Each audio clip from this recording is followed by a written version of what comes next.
Doctors could be on the brink of a breakthrough. Migraines. How to control them. Tame a migraine. A severe migraine. Throbbing, recurring headaches. Given all the noise, navigating the migraine experience can be confusing and scary, but you do not have to do it alone. Welcome to the Migraine Guy Podcast, the official podcast of themigraineguy.com and theheadachereview.com. Now, here's your host.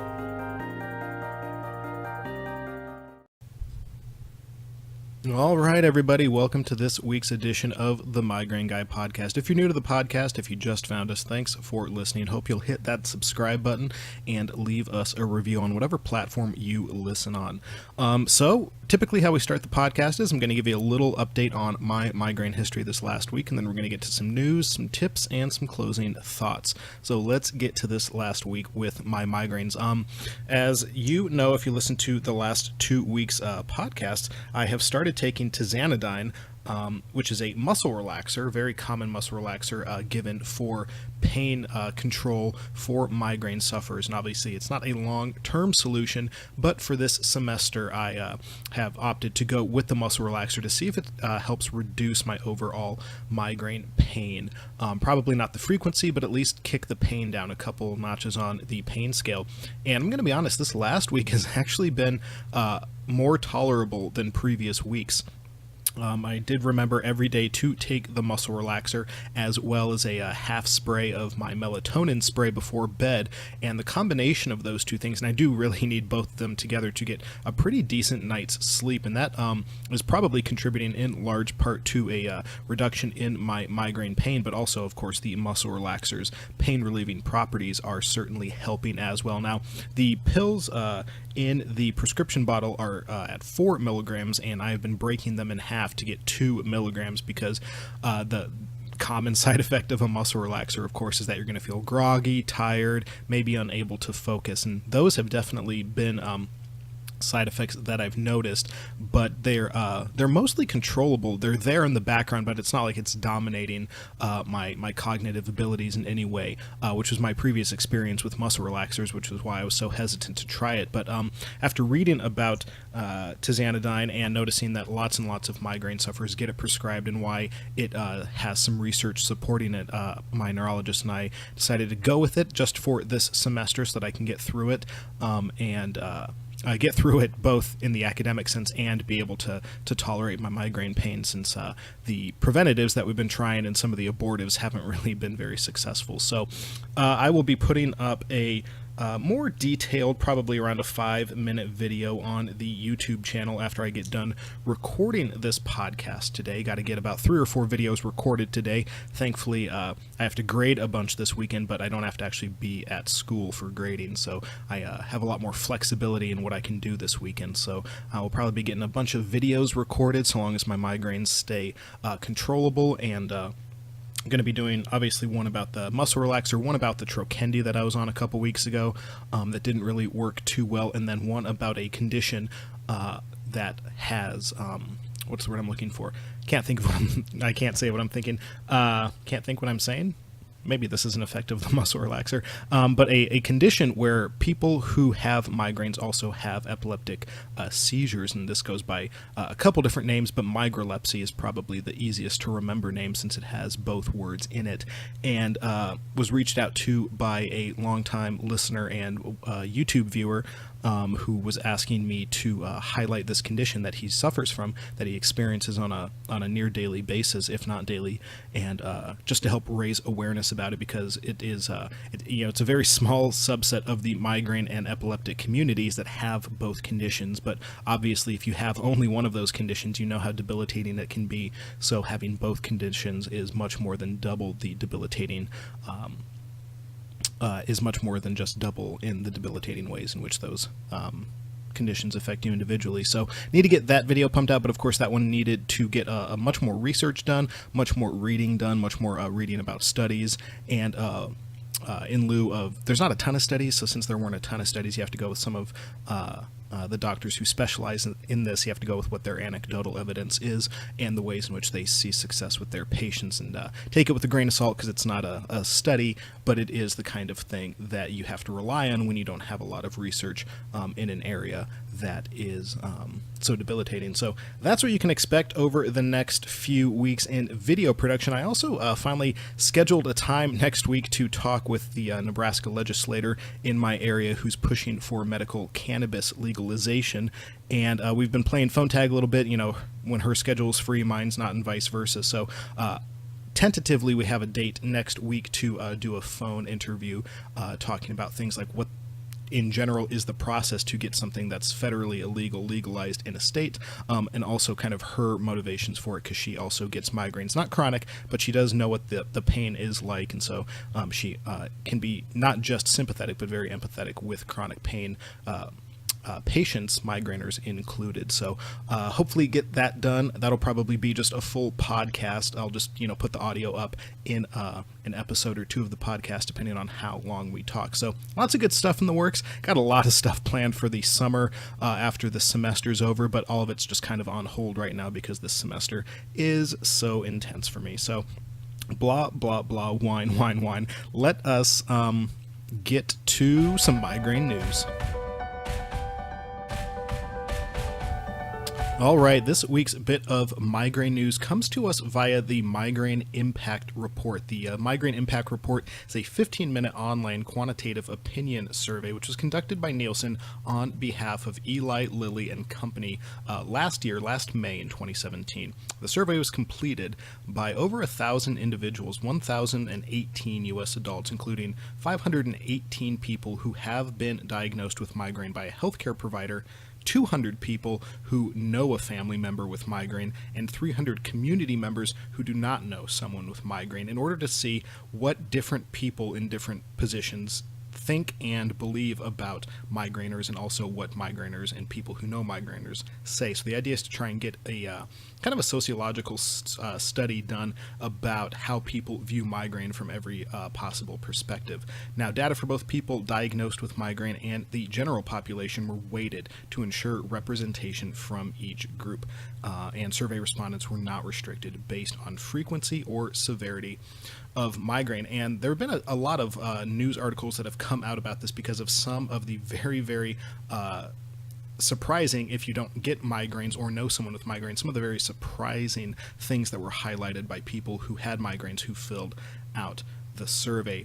Some of the very interesting things, just to get some of the basic stats on the table, were that people diagnosed with migraine experienced on average 15.4 completely pain-free days in a 30-day period. So that means for your average migraine sufferer out there, they're having half a month where they're pain-free. The downside of that, of course, is that they're having half a month with pain, and that is just an interesting fact, because on average that means most migraineurs are chronic, right? Because chronic is 15 or more episodes per month. So I'm not exactly sure if that was expected or not, but it is something very interesting to keep in mind, at least about the 1,018 people that they had in the survey. That means that half of them were chronic. At least, if we're going to take the averages quite seriously. So let's see, what are some of the highlights from this survey? People who do not have migraines often underestimate the pain and average duration of migraine. That's one section in the study. And of course, all migraineurs, or people who know migraineurs, are thinking to themselves, duh, of course people who do not have migraine underestimate the pain. But here's some stats that the survey brought out. Nearly all respondents diagnosed with migraine agreed those who do not suffer from migraine do not understand the severity. 62% of those surveyed who were diagnosed with migraine agreed they tried to hide the true impact of migraine from those at work or school. I definitely can relate to that on the work and school issue. The school issue, of course, just sitting there in a lecture or trying to write papers or trying to turn in good work. I don't want to say, well, this paper might not be that great because I had, a week's worth of migraines and wasn't really able to focus. I don't want to both sound like a whiner, and I don't want to admit sometimes that, this debilitating genetic issue is flaring up and inhibiting me from being, the best version of myself. And so, all of this is going to be pretty obvious to migraine sufferers, but it's interesting because this kind of survey is the kind of thing you can have family or friends who doubt you or who don't think that what you're going through is legitimate, and have them kind of look over some of the stats. One more thing about people who don't get migraines is that on average, respondents diagnosed with migraine estimated the length of a single migraine episode as 10.3 hours longer than those respondents who do not have migraines. So what that means is that people who think they get migraines, people who think, but have never been diagnosed, but they just had maybe a bad headache, they regularly, when they call that a migraine, are not actually explaining what a migraine attack is like, because people who have clinical diagnoses with migraines have an estimated length that is substantially longer than what non-migrainers think a migraine is. So anyone who's had a headache for an hour or something like that and popped some over-the-counter pain relievers and thought it was a migraine, they should know that on average, whatever they were experiencing is going to be at the least experienced by a migraine sufferer for 10 more hours. And so if that doesn't result in some empathy, I don't know what will. Let's see other highlights in the study. Migraine frequently adds stress and may result in less time with family. Nearly 3/4 of respondents diagnosed with migraine, that was 70%, agreed with the statement, "I've avoided making plans because of migraine." Among those surveyed with children under 13 years of age, 77% of people diagnosed with migraine agreed they were not able to interact as much with their children as they wanted. And this is certainly the case for many, many people in our migraine support group, the Migraine Guy support group over on Facebook. Many, many parents there ask regularly how to cope with feeling like an inadequate parent. And I don't have children, so I rarely have the ability to give any insight or support for those people, but it is a very, very common occurrence to always be questioning yourself and wishing that you could do more for children. The thing that you probably love the most in the world, your body just won't let you be your best self with them sometimes, and that is just a very, very common feeling and something that all migraine parents wrestle with. Other highlights in the study include that migraine may impact a person's career potential. More than half of respondents diagnosed with migraine, 55%, agreed the disease has affected their career goals, and 1 in 3 respondents diagnosed with migraine, just under 1/3, 32%, agreed they have turned down opportunities at work because of migraine, and that includes a promotion.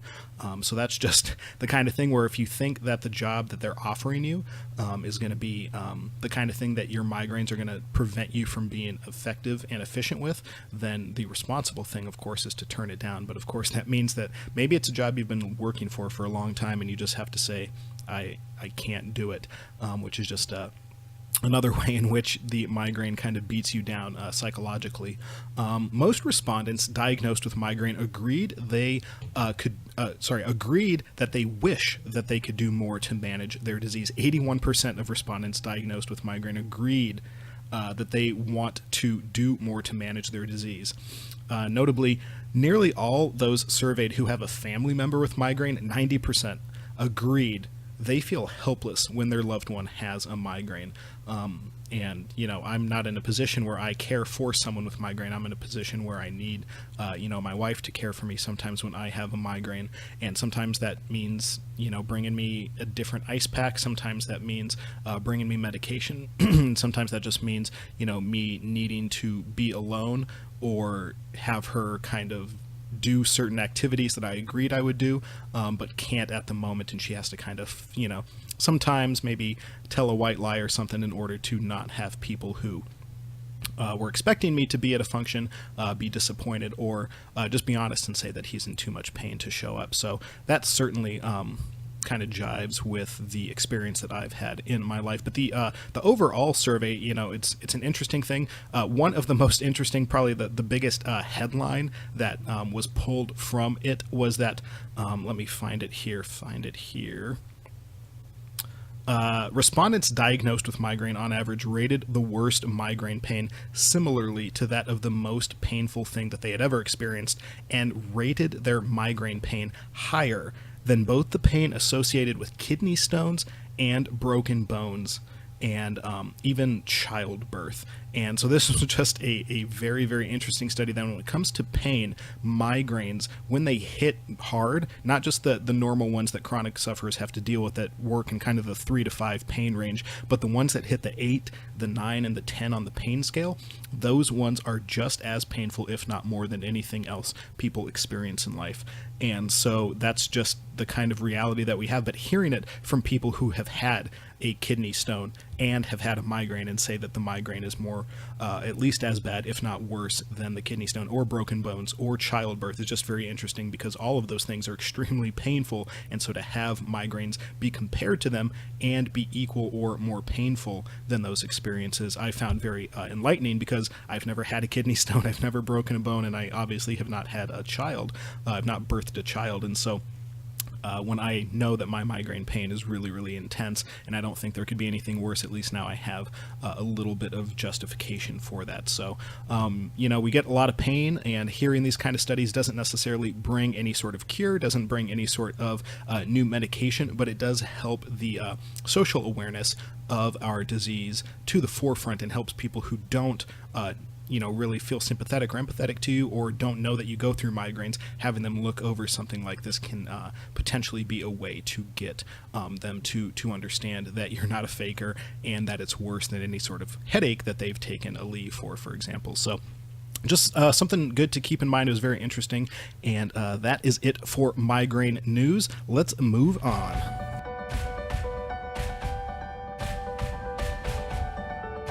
What's up, everybody? It's Kevin here, the Migraine Guy. We will get back to the content in just a moment. I wanted to let you know that if you appreciate this content enough to donate as little as $1 a month to the Migraine Guy, you can do so over at the website patreon.com/the Migraine Guy. That's patreon.com/the Migraine Guy. Patreon has become a bastion for content creators online to get crowdsourced funding for their content creation. Patreon both encrypts your information very securely, as well as takes a very, very small percentage before the content creators that you're contributing to get the funds.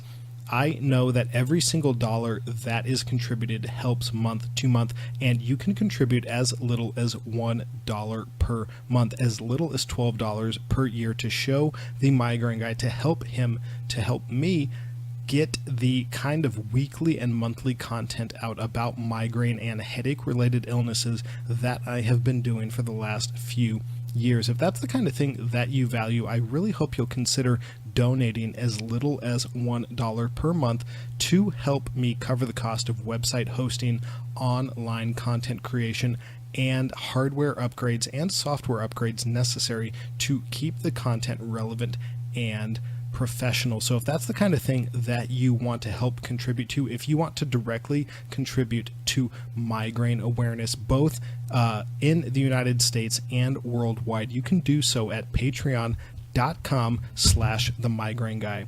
Let us now get back to the content.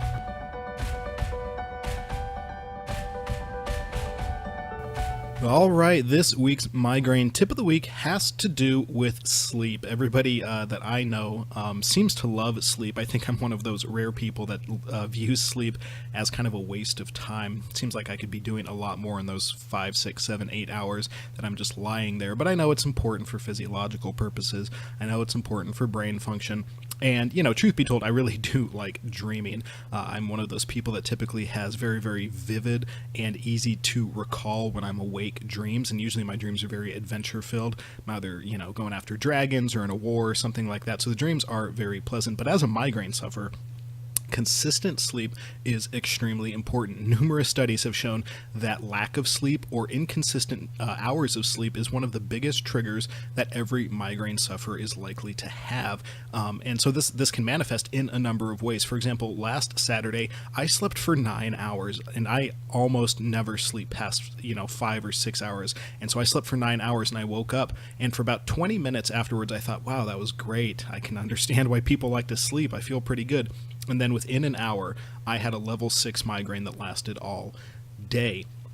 Now, I don't know that it was solely caused by the inconsistent sleep, but in general, if I sleep too much or too little relative to the average 6 hours of sleep that I expect, it is almost guaranteed that the next day I'm going to have a migraine. And this is not just unique to me. This is very, very well established in lots and lots of sleep studies related to migraines. And so getting regular sleep is one of the most important things you as a migrainer can do to help reduce any extra migraines that you might get by inconsistent sleep.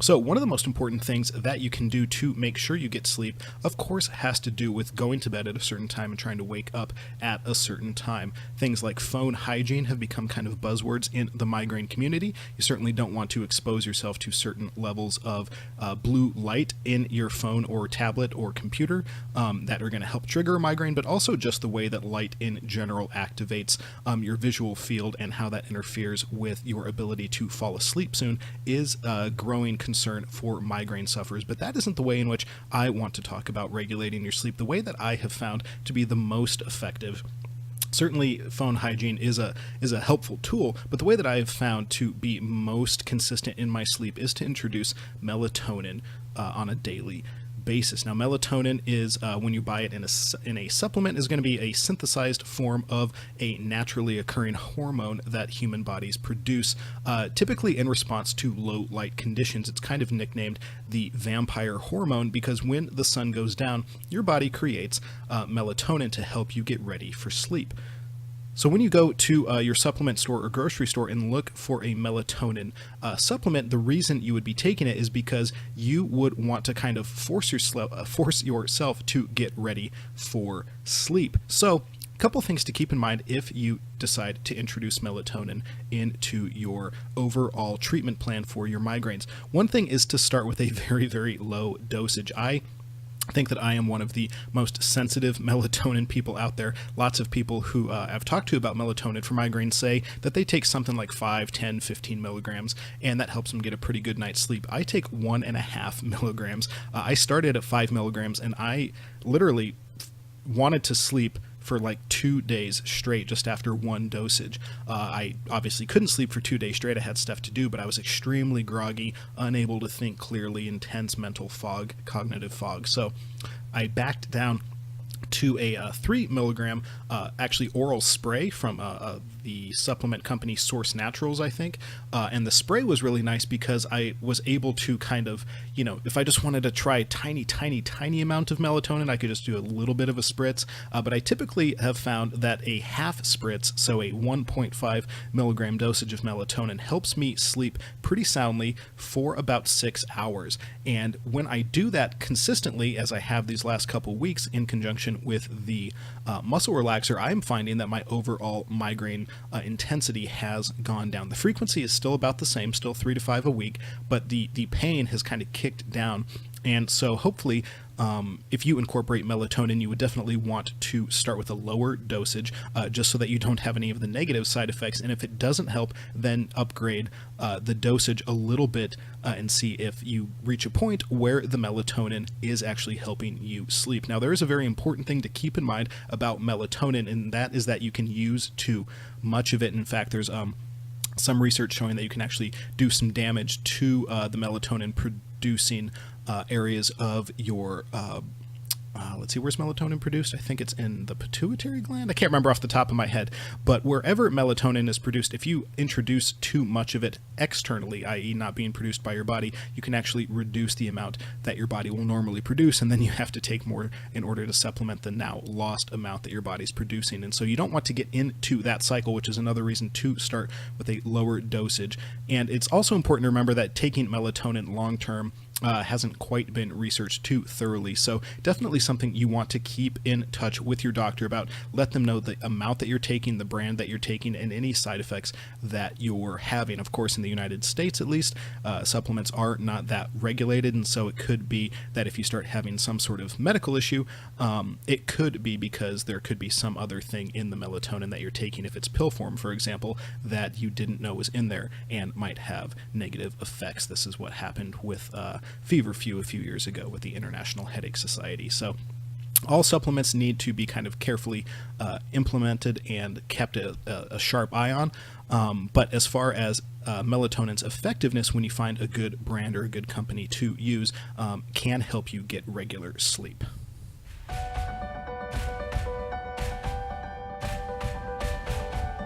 All right, everyone, that is going to wrap up the podcast. It is not the pituitary gland, by the way. It's the pineal gland in the brain that produces melatonin. I had to look it up. I should have remembered because, old René Descartes, the French philosopher, thought that is where the soul interacted with the body, was through the pineal gland. And that is actually where melatonin is produced. So let's see. Anything else to share with you? As I said, we got a lot of stuff coming up in the works, so thanks for listening. If you haven't hit subscribe, I hope that you will. And if you need a support group, if you're feeling alone, you're feeling downtrodden, you're feeling like nobody understands what's going on with you, you can always go over to Facebook and search the Migraine Guy support group. Now, you do have to answer a couple questions. That's the way Facebook has allowed moderators to control group access now. And the only reason we do that is to filter out scam artists, filter out people who are trying to come in there and hit you up with their cures or their $30 ebooks. It's a support group, it's not a marketing group, and so the questions are just about your migraine experience and whether or not you agree to abide by our group rules. But of course, all of that is very minimal. We just want to know that you're going to be a contributing, supporting member and not trying to take advantage of our contributing and supporting members. So if you need a support group, please check us out. We have lots of cool stuff in the works. We're going to have some videos of actual Botox injections. We're going to have some interviews. We're going to have continued book reviews from Sarah Cairo, one of our moderators. And of course, you can contribute anything you want to if you want to start any sort of video or content production for the support group. Everyone is invited to do so. And the reason we have a active support group, the reason that I think it's important to always mention it in this group, is because it's very easy. You heard it in the migraine news section. That survey was not a very uplifting experience. Lots and lots of negatives associated with migraines, not just the pain, but the isolation and the fear of talking about your condition with others. So if that's where you find yourself today, please head over to Facebook, search the Migraine Guy support group, and request access, because the number one mission of this podcast, the YouTube channel, and all things that I do for migraine sufferers is to help you know that you are not alone.